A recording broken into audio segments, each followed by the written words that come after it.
एक समय की बात है। एक मछुआरा जो कि समुद्र के किनारे पर रहता था, उसके पास एक छोटी सी नाव थी। वह अपनी छोटी सी नाव से ही मछली पकड़ता, फिर उसे दूर के शहरों में बेच आता था। एक दिन वह मछलियों को पकड़ने के लिए अपनी नाव को समुद्र के किनारे लेकर चला गया।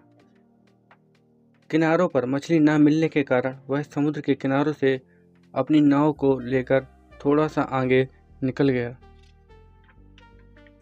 समुद्र में अचानक किसी कारणवश उसकी नाव डूब गई।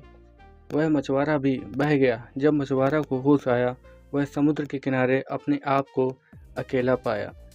अब वह सुनसान इलाके में फंस गया। वह ऊपर वाले से प्रार्थना करता कि कोई उसकी मदद करे और उसे अपने स्थान पर वापस पहुंचा दे, पर ऐसा नहीं होता। वह बहुत दुखी हुआ। वह समुद्र के किनारे नारियल का पानी पीता, पेड़ पौधे, पत्ती, फल, मछली पकड़कर अपना गुजारा करने लगा। उसने सोच लिया कि अब उसकी कोई मदद नहीं कर सकेगा। उसने धीरे धीरे पेड़ों की डाल से एक झोपड़ी बनाई और जैसे तैसे अपना गुजारा करने लगा। एक बार लकड़ी को जलाकर अपने खाने के लिए वह समुद्र किनारे मछली पकड़ने के लिए चला गया। जब वह वहाँ से लौट कर आया तो उसने देखा कि जो उसने इतनी मेहनत से झोपड़ी बनाई हुई थी उसमें आग लगी हुई है। वह भगवान को कोसने लगा, मैंने तुझसे मदद मांगी कि मुझे यहाँ से किसी तरह से निकालो, बदले में तुमने मेरी इतनी मेहनत से बनाई हुई झोपड़ी में आग लगा दी। वह भगवान को कोसकर उसी स्थान पर सो गया। सवेरा जब वो उठा तो उसने एक विशालकाय जहाज खड़ा हुआ देखा।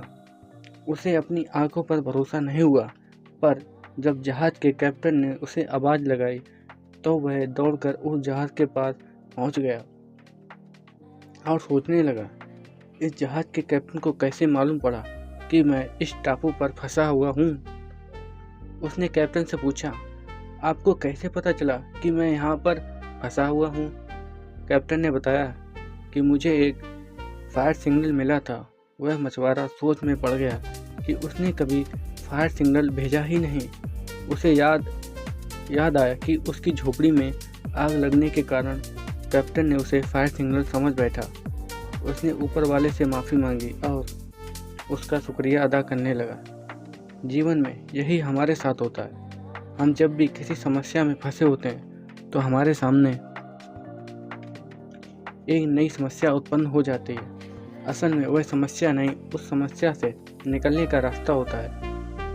भगवान पर भरोसा रखिए, ऊपर वाला आपके लिए वही करता है जो अच्छा हो या ना हो, पर जो आपके लिए अच्छा हो वही होता है। फिर मिलेंगे एक ऐसी ही स्टोरी के साथ।